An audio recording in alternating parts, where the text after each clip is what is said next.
part of my take on journalism isn't that I'm giving a voice to anyone. Everyone has a voice. I'm simply in a position where I can elevate them to like a different platform to hopefully get more people to hear them, to see them. My name is Katie Contreras Hernandez, and I'm a junior studying journalism at USC, and I'm also a New Roads lifer. Yeah, I started with the Jaguardian in my sophomore year of high school. I started as what I would now call in college, just sort of like a campus beat writer, I guess. Like I would kind of write about anything and everything. And the Jaguardian was still sort of a baby at that point. It had gone through moments of being and then pausing. So it was a really great experience for me because my freshman year of high school, I had already decided that I wanted to be a journalist. I'd read some work by Joan Didion and thought she was amazing. And then when I found out that she was a journalist, I was like, oh, this is what I want to be. So the Jaguardian gave me that opportunity. And then my junior year, as I started to become a better reporter and see myself grow, is when I started having conversations with our faculty advisor at the time about potentially being a co-editor in chief my senior year. And it's cool because I did some poking around today on the Jaguardian's website, and some of the kids that were contributing writers and just starting out when I was an editor in chief are still there now, which is really cool to see.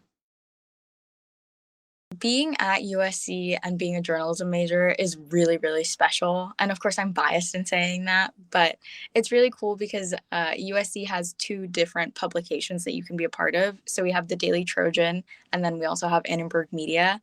Annenberg Media is who I work for currently and who I will be an executive editor for next year. In the early days, I was so intrigued and so excited, and we have open houses at the beginning of every semester. So I joined Dimelo, which is the Latine bilingual English and Spanish desk here in Annenberg Media. And I was just so excited to do everything. I jumped into writing as many things as I could. I joined this like cool grant project that we had going on to talk about mental health. I got to go to like a conference to talk about my work, to do that all in my freshman year. So it was really just like super exciting. And then sophomore year is when you get a little bit more experience in terms of like doing TV shifts, radio shifts, and like writing shifts. Those are all 4 hours a piece. And those are really cool and a little intense, but I loved it all. So about 2 years ago, there was this huge heat wave in Los Angeles, and we all felt it on campus, but no one in the media center was really talking about street vendors and like how they were being impacted by the heat. And so I went out and I basically went up to different street vendors, whether they were selling fruit, whether they were selling ice cream, whether they were selling anything else, and asked them to share with me how they were going through the conditions. And I got a couple no's, it always happens in journalism. But what was really special to me was being able to meet my sources where they were at. A few of them had experienced, they had either been like robbed in the past or they had been targeted by police. And so I was able to work with my sources in terms of like, okay, let's work with only putting out your first name. I took pictures of them, but I took pictures of them from behind or where you couldn't see their faces. And so I was able to still deliver a story that I felt was really important and that was a blind spot at USC at Annenberg Media, while still making sure that my sources were comfortable and that I wasn't putting them in any danger. There are a lot of traditional journalism practices that leave us as like budding journalists to feel very confined and constricted. Many journalists from previous generations think that it's unwise to share pieces of yourself with sources, to make connections with sources. And so I think that's something that like we're learning from social media now, actually, like learning how other people who don't come from a traditional journalism background are doing it. However, I do think that one of the things that we as journalists that are getting sort of a traditional education, something that's really unique and important to us currently in this day and age is what we're taught about really contextualizing a story contextualizing a moment, something that's happening. And a lot of that has to do with a lot of deep research, with a lot of verification. And that's something that, unfortunately, with social media and attempting to get the news out as quickly as possible, does get lost. And people that may not have the traditional training may not have the tools in their little toolbox on how to do it as quickly as possible, while also making sure that you're still keeping the root and the context of that information there in the story.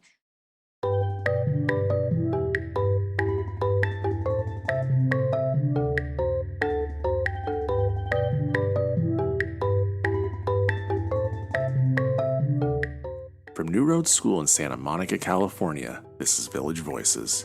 Intergenerational conversations that cultivate an expanding curiosity about the world and its people.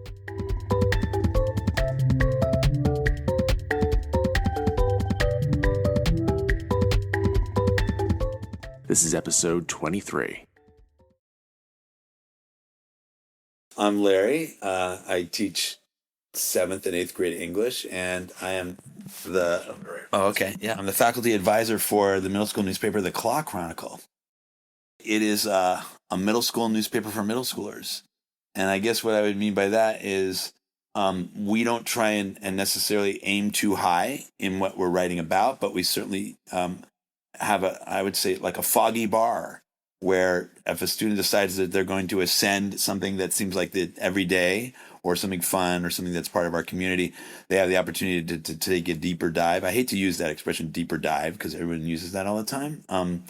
But I think it has taken its own shape that I kind of hoped it would take to become, as sort of like varied and as sort of representative of like the idea of what middle schoolers are thinking about, which is so many things at once. Out of the brainstorming process at the beginning of last year came this idea of do what you want to do as long as there's an angle. And that's the whole thing that kind of drives the class is there a reason why you want to share this information with people? And some of the information that they share is information that's readily available from other sources, and they're simply bringing it to the eyes of middle schoolers. Some of these things come out of the ether, and there's something called an op-ed piece that exists in the world of journalism, which actually means opposite the editorial. It's an old school term for the opinions of people who would send them to the newspapers, and newspapers would publish opinion. In this case, it's student voices and ideas about what they're thinking about. I can think of instances with current students where I have one or two who will generate a draft very quickly, and then they'll continue to workshop it. And then I have other students who tinker for quite a while, and then they'll present stuff. And then somewhere in between that are students who need a little bit of extra time to work it out. Plus, we meet twice a week. We meet for a single elective block. So it's one of these things where if there's a holiday, or if somebody's out of town, or if there's another school event that's taking place, that can kind of upset the apple cart a little bit and slow down the process. So it's super varied from student to student. But I think the main thing we do is make sure that when we're planning a new edition, everyone's at least locked into what they're going to do for it, so that we know where we're beginning and where we're going to end.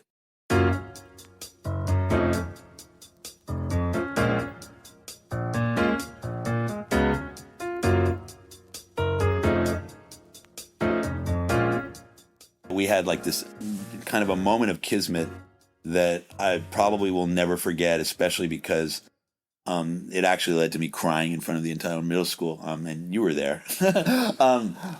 Alan Barrett, who's an 8th grader now, lives in the Valley, which I do too, and we're very proud of our 818 status, but we also know that a lot of people here at New Roads don't really know what's going on in the Valley all the time. And so Alan's decision to write a story about graffiti in his neighborhood that was reflective of anti-ICE sentiment was one of those foggy lines that I'm talking about, where a student really wanted to do something that matters and is important. And because of the sort of longer process that it takes to get this stuff to publish, we also had a winter break that took place where Alan was able to observe more of what was going on in his neighborhood. And by the time we all returned to campus and put out the issue, it matched up perfectly with a day that the school had devoted to social action and to paying more attention to what's been going on in our country, particularly what was happening in Minnesota. And so it gave us a platform and a moment to say, we're really paying attention to what's happening around us, and what's happening around us connects to the larger community, and what connects to the larger community connects to our nation, and what connects to our nation connects to the world. I mean, it had that kind of ripple effect that I feel like a student did something important, which is like kind of a huge goal in the world of journalism.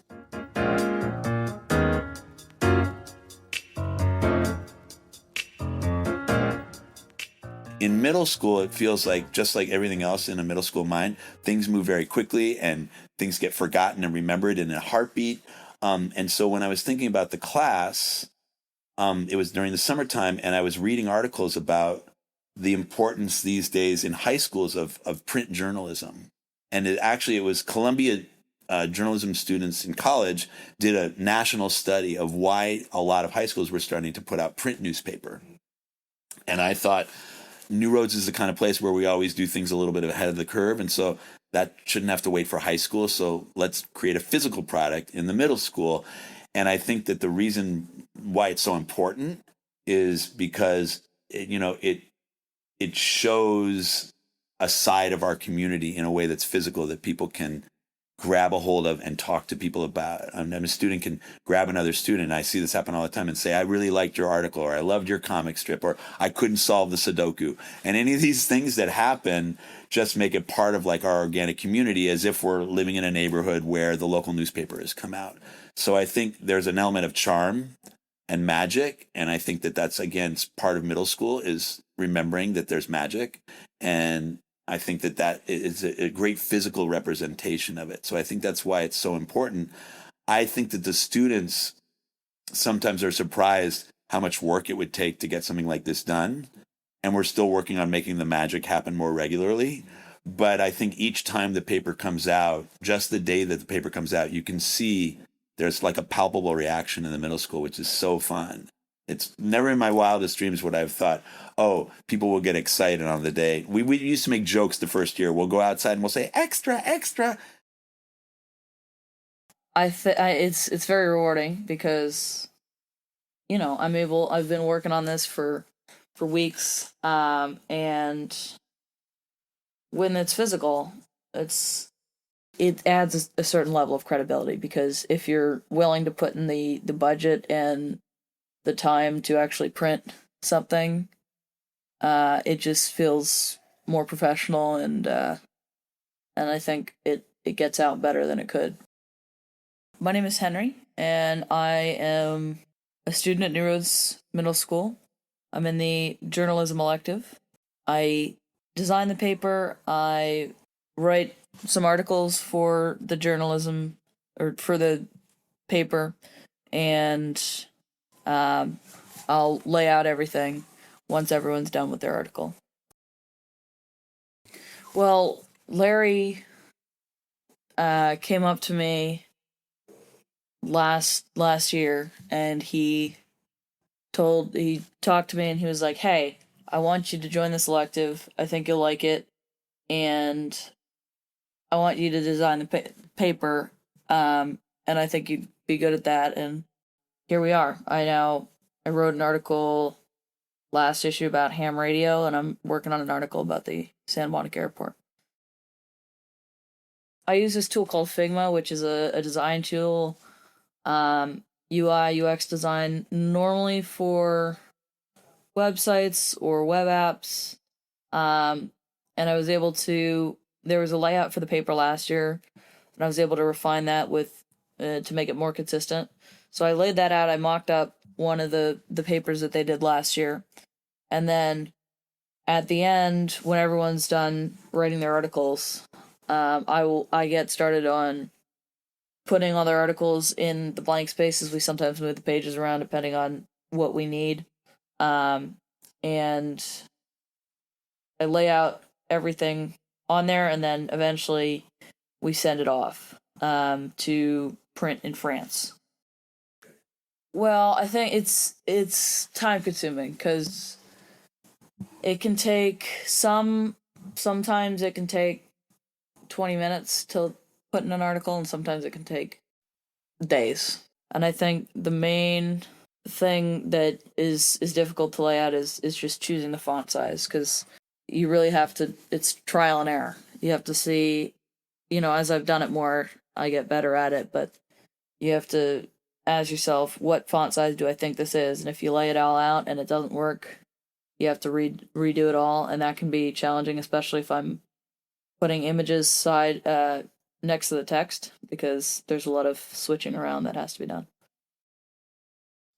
Well, I think it's important to, prepare people for writing articles. I think that a lot of people in the elective are looking to get better at writing or just enjoy doing this sort of stuff. And I think it's important that we're able to practice mostly free journalism, in which we're able to, express our opinions or facts about certain topics without being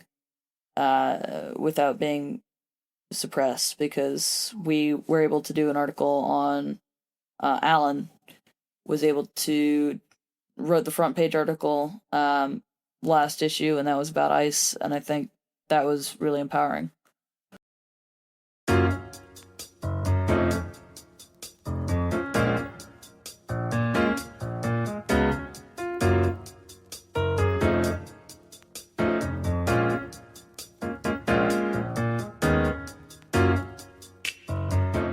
I'm Jonas Denney. I teach history in the upper school, and I also teach the journalism elective, and it's my second year at New Roads. The Jaguardian is a student-run newspaper, and students are able to select topics of their interests. We always encourage something that is newsworthy, meaning maybe there's not a lot of media coverage on this particular topic, or maybe you saw something online and you look into it more and there's a story there. Or if there's a cool niche band that you like, all these sort of newsworthy topics. And there's a wide range, from culture to world politics to things that are happening on campus. I listen to news podcasts, but mostly I kind of like to be entertained by funny cultural things that are happening in entertainment. So personally, I like the type of work that Mimi, the senior, I like what she writes about. She usually writes, about reality TV, but she has a lot of funny insights about the type of caricatures that are on TV and what they represent about like wealth or power dynamics. Or in the last issue of the Jaguardian, she wrote about this online guy clavicular looks maxing and how that's related to eugenics. And it was it was also a relief to see that the younger generation is critical about these dangerous ideas online, and it shows our students have a level of media literacy that is really strong. We just had one student do something about AI girlfriends and did a little bit of a self-study asking the AI about, to be his girlfriend. I think there's that literacy piece, like keeping up our reading and writing and critical thinking skills. The academic side of things is important to me. And I also think advocacy, I think media is changing. Anybody can be a journalist, and trying to maintain some level of integrity and empowerment that you can produce news and you can affect change by writing and publishing something. I think it has more power than students think initially. And sometimes some students will be like, who reads the Jaguardian? And other students who you might not think are reading it tell me that they're reading our paper, and teachers and parents. And I think the students have a wider reach than they give themselves credit for sometimes. Yeah, I've seen people feel more empowered by writing something and publishing it, and finding more confidence in their voice and their power. I think that's the biggest change that I see. I think it's initially, how do I even write a story? And there's that growth in writing for someone who's brand new to this. But I think just even accomplishing writing something newsworthy and then putting it out there and then seeing it on our paper in this professional way makes kids feel excited and engaged. Yes, hi, my name is Layla Kolahi. I'm a junior and I am a writer for the high school newspaper, the Jaguardian. Hi, my name is Ruru Chonzi. I'm a senior here at New Roads, and I'm also a writer for the Jaguardian.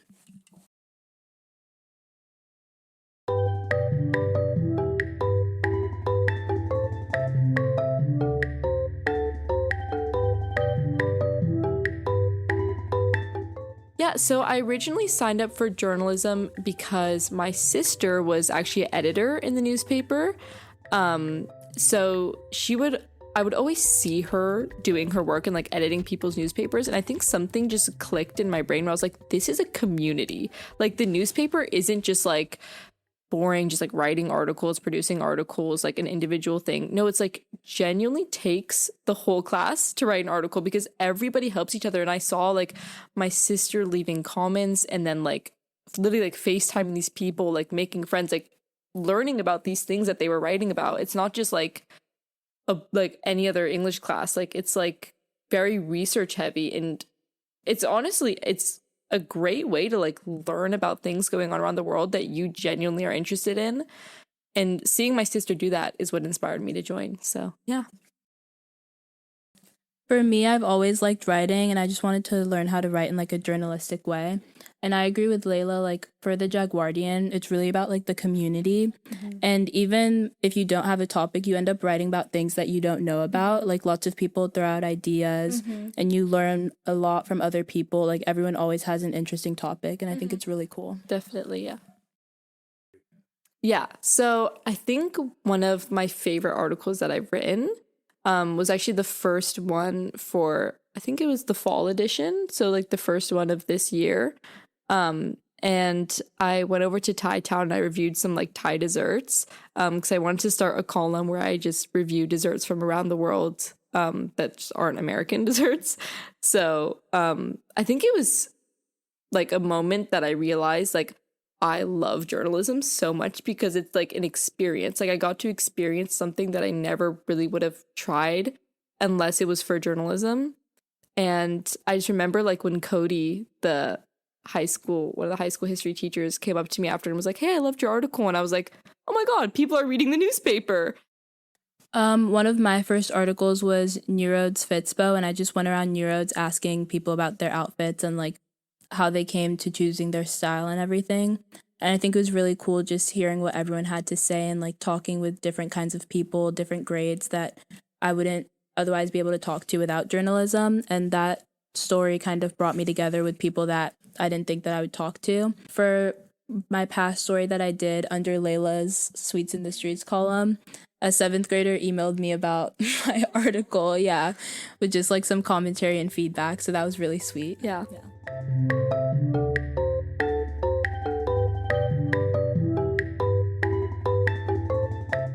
Okay, so this is actually, I think, one of my favorite things to talk about because it's, I think, my favorite part of journalism. It's when I feel like we're the most...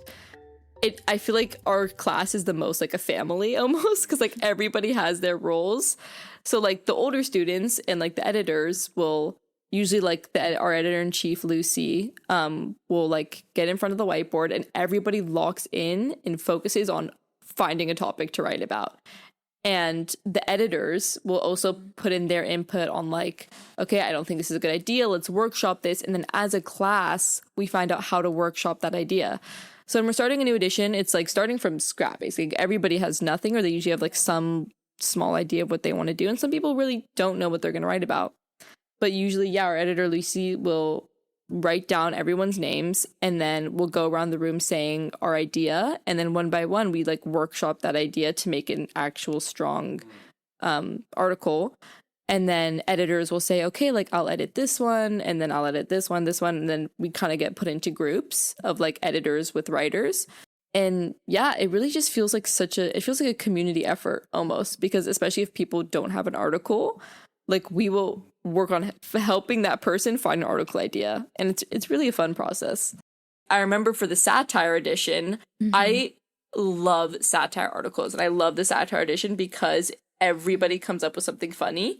Yeah. And I remember just thinking, like, I really want my idea to be, like, funny. Like, I want to write about something so funny. Like, I want people to laugh when they read this. I knew that I wanted it to be sort of, like, a take on, like, manipulator culture on social media. Like, I knew I wanted to do something so ridiculous that, like, it was funny, but I didn't know what to do. I was like, how do I make this, like, satire? And so it took me remember it took me, like, 2 weeks, actually, to think of an idea with, like, my editors. I was, like, stressing. I was like, I don't know what to do. And then we eventually came up with the idea to, like, satirize, like, myself and just make this, like, female manipulator that's not actually real. And yeah, so you guys can read the article. I'm actually very proud of it.